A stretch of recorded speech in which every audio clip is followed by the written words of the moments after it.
একবার জঙ্গলের ধারে গ্রাম ছিল। ওই গ্রামে পূজা নামের বউ থাকতো। ওই বউটা জানোয়ারদের অনেক ভালোবাসতো। এই কারণে জঙ্গলি জানোয়াররা ওকে ভালো বন্ধু করে নিয়েছিল। কখনো কখনো সিংহও গ্রামে এসে পড়তো। আরে সেরা, তুমি এইখানে কি করে এসে গেলে? তোমাকে কোনো গ্রামের লোকেরা দেখে ফেললে ভয় পেয়ে যাবে। তুমি চলে যাও এখান থেকে। কিন্তু তখনই গ্রামের প্রধান ওইখানে এসে যায় আর পূজাকে রেগে বলে, পূজা, এটা কি? আজ তোমার জন্য সিংহ চলে এসে গেছে গ্রামে। দেখো, আমি তোমাকে আগেও অনেকবার বারণ করেছিলাম, কিন্তু তুমি মানলে না। এর আগে গ্রামের লোকেরা রেগে যাক, তুমি এখনই এইখান থেকে চলে যাও। কিন্তু প্রধান মশাই, এই সিংহ কোনো গ্রামের লোকেদের কিছু করবে না। দেখুন, আপনাকেও কত করুণ ভাবে দেখছে। কিন্তু প্রধানের কথা শোনে না আর পূজা গ্রাম ছেড়ে চলে যায় আর জানোয়ারদের মধ্যে থাকতে শুরু করে। ওইখানে একটি সিংহী প্রেগনেন্ট থাকে। ওর নাম লুসি হয়। লুসি সব সময় থাকতো। এখানে গ্রামে দুটো ইংরেজ পূজার ব্যাপারে জানতে পারে।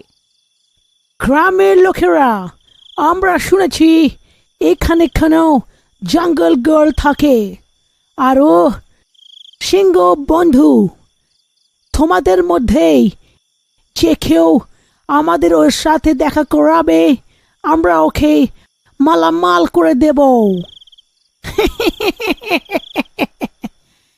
ঠিক শুনেছেন সাহেব, একটি মেয়ে আছে পূজা নামের। যদি আপনি আমাকে পুরস্কার দেন তো আমি ওর সাথে দেখা করাতে পারি। হ্যাঁ। এরপর পুত্তান ওই শিকারীদের পূজার সাথে দেখা করাতে নিয়ে যায়। পূজা ওই সময় সিংহ আর সিংহীর সাথে বসেছিল। তো তুমি হচ্ছ পূজা, ওই জঙ্গল গার্ল। I like it. যদি তুমি চাও তো আমি তোমাকে ধনী বানাতে পারি। আমি কিছু বুঝলাম না। এতে কিছু নেই না বোঝার মতন। আমরা তোমাকে অনেক পয়সা দেব আর এই জানোয়ারদের বদলে, রাইট? এইটা শুনে পূজার রাগ হয়ে যায় আর ও শিকারী আর পুত্তানকে জঙ্গল থেকে চলে যেতে বলে।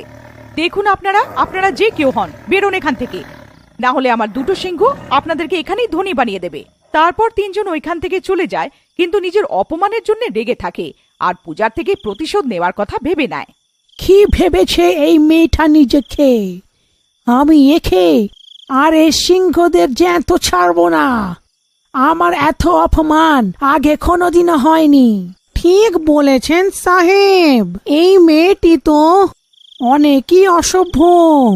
আপনার ব্যাপারে এরমটা বলা উচিত ছিল না। তারপর রাত্রিরে ওরা পূজার থেকে প্রতিশোধ নেওয়ার জন্য ওর জঙ্গলওয়ালা বাড়িতে পৌঁছায়। পূজা বাড়ির বাইরে সিংহ বসে থাকে। শিকারী রেগে ওর উপরে গুলি চালায়। সিংহ ওখানেই মরে যায়। গুলির আওয়াজ শুনে পূজা আর লুসি বাইরে এসে যায়। বদমাশরা, এটা কি করলে? একটা নিরীহ জানোয়ারকে মেরে ফেললে। আমি তোমাদের ছাড়বো না। পূজা, এরা তো জানোয়ার। আচ্ছা, এদের থাকায় বা না থাকায় কারুর কি এসে যায়? হ্যাঁ। তখনই শিকারী লুসির উপরে বন্দুক চালায়, কিন্তু পূজা লুসি আর গুলির মাঝখানে চলে আসে। গুলি পূজাকে লেগে যায় আর ওইখানেই পড়ে যায়। লুসি, তুই পালিয়ে যা এখান থেকে, না হলে এরা তোকেও জ্যান্ত ছাড়বে না। তুই পালিয়ে যা এখান থেকে। লুসি ওইখান থেকে পালিয়ে যায়। এখন আমার রিভেঞ্জ পুরো হলো, কিন্তু আমি তোর মতন বোকা মেয়ে আমি আগে দেখিনি। একটি জানোয়ারের জন্যেই নিজের প্রাণ দিয়ে দিলি। আর ওই লুসি আর অন্য জঙ্গলি জানোয়ারদের আমরা জ্যান্ত ছাড়বো না। কোনো না কোনো দিনও ওদের তো মরতেই হবে।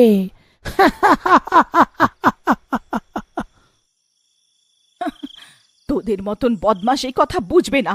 আর আমার থাকতে তোরা লুসি আর এই অন্য জানোয়ারদের ছুঁতেও পারবি না। এরম বলে পূজা মরে যায়।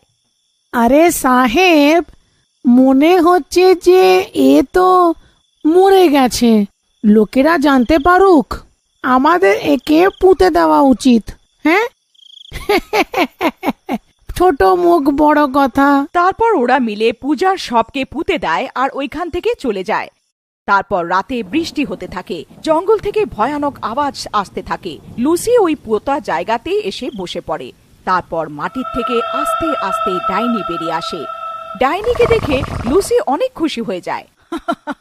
দেখো লুসি, আমি এসে গেছি। আমি ওই 3টে বদমাশদের জ্যান্ত ছাড়বো না, যারা আমাকে আর সেরাকে মেরেছে। তখনই লুসির পেটে ব্যথা শুরু হয়, আরো কষ্ট পেতে থাকে আর ওইখানে অজ্ঞান হয়ে যায়। লুসির বাচ্চা হওয়ার সময় এসছে, আমাকে কিছু করতে হবে। কিন্তু এর আগে ডাইনি কিছু করতো, বাচ্চা পেট থেকে বাইরে এসে যায়। বাচ্চা মরে গিয়ে থাকে। এ তো মরা জন্মেছে। লুসি জানতে পারলে অনেক দুঃখ পাবে, কেননা আমি এর ভেতরে ঢুকে পড়ি। এরম বলে ডাইনি ওই সিংহের বাচ্চার মধ্যে এসে যায়। দেখতে দেখতে ডাইনির বাচ্চা বড় হয়ে যায় আর ওর মুখ ডাইনির আর শরীর সিংহর হয়। তখনই লুসির জ্ঞান ফিরে যায়, আরো গর্জন করতে থাকে। আরে লুসি, তুমি বলো, আমি তোমার সব কথা বুঝতে পারছি। দিদি, যখন তুমি বেঁচে ছিলে তখন আমাদের মতন জানোয়ারদের জন্য নিজের প্রাণ দিয়ে ফেললে, আর যখন আমার বাচ্চা মরা জন্মেছে তখন তুমি আমাকে খুশি করার জন্য ওকে জ্যান্ত করছো। তুমি অনেক ভালো। এই কথা শুনে ডাইনিরও কান্না পেয়ে যায়। তোমরা নিরীহ জানোয়াররাও তো আমাদের মানুষদের জন্য কত কিছু করো। যখন তোমরা এত কিছু করো তো ওর সামনে এসব কিছু নয়। তারপর যদি তুমি আমার বোন হও তো এটা আমার ছেলে হলো, আর নিজের মাসির থাকতে ও কি করে মরতে পারে? চলো এখন কান্না বন্ধ করো, আমরা ওই শয়তানদের থেকে সেরার মৃত্যুর প্রতিশোধ নিতে পারি। এরম বলে ডাইনি শিকারীদের বাড়ির দিকে চলতে থাকে। ডাইনিকে দেখে জানোয়াররা আজব আজব ভয়ানক আওয়াজ বার করতে থাকে। একটা শিকারী নিজের বাড়িতে একলা ছিল। মনে হচ্ছে আর জঙ্গলে কিছু গন্ডগোল আছে, অনেক উইয়ার্ড আওয়াজ আসছে। আমি নিজের গান নিয়ে নিই সাথে। হ্যাঁ, তখনই ডাইনি ওখানে এসে পড়ে। ডাইনির মুখ আর সিংহর শরীর দেখে শিকারী অনেক ভয় পেয়ে যায়। ওর হাত থেকে ওর বন্দুক পড়ে যায়। কে তুমি? কে তুমি? আর এখানে কি করছো? আমি তোর খারাপ কাজের ফল। দেখে নে আর তৈরি হয়ে যা। তখনই সিংহর মুখের জায়গায় পূজার মুখ এসে যায় আর উধাও হয়ে যায়। তারপর ডাইনি সিংহর রূপে ওকে এসে মেরে ফেলে। পরের দিন অন্য শিকারী আর পুত্তান প্রথম শিকারীর বিষয়ে জানতে পারে। পুত্তান গ্রামের লোকেদের ডেকে ফেলে আর বলে, আমাদের তো মনে হচ্ছে এই সিংহ নরভক্ষী হয়ে গেছে। যতগুলো সিংহ বেঁচে আছে আমাদের মেরে ফেলা উচিত। হ্যাঁ পুত্তান বাবা, বলছো তো তুমি ঠিকই, কিন্তু কিভাবে? আমরা গ্রামের লোকেরা সিংহর সাথে মোকাবিলা কি করে করব? প্রধান মশাই, শুধু একটাই সিংহী বেঁচে আছে। সিংহকে তো আমরা মেরে ফেলেছি। ব্যাস আপনি এই ম্যানিটারের সাথে লড়ার জন্য আমাদের সাহায্য করে দিন। তারপর গ্রামের লোকেরা যোজনা বানায় যে শিকারী আর পুত্তান গ্রামের ছাদনা তলায় শোবে, আর যখন ডাইনি রূপে সিংহ আসবে তো ওকে ধরে ফেলবে। তারপর যোজনা মতন দুজন গ্রামের মাঝে ঝুপড়িতে শুয়ে পড়ে আর লুসি আর ডাইনি আসে। গ্রামের লোকেরা লুকিয়ে ওদের দেখে। আরে, এইটা কিরকম সিংহ? এর মুন্ডুটা তো সিংহরই মতন, আর দেহটা কোনো ডাইনির। কিছু তো গন্ডগোল আছে। এটা তো আমাদের দিকেই আসছে। যেই সিংহী আর ডাইনি শিকারীদের ঝুপড়িতে ঢোকে, পুত্তান আর শিকারী অন্য দরজা দিয়ে বেরিয়ে বাইরে এসে যায় আর সব দরজা বন্ধ করে দেয়। ডাইনি জানলা দিয়ে এসে জোরে জোরে চেঁচায়, বদমাশরা, তোমরা কি ভাবলে তোমরা এইভাবে নিজের মৃত্যুকে আটকে দেবে? কেউ বাঁচবে না এই গ্রামে। তখনই প্রধান মশাই আসে আর জানলার দিকে এগোয়। মা, কে তুমি? আর তোমার এই অবস্থা কে করেছে? তারপর ডাইনি ওকে সব কথা বলে, যেটা শুনে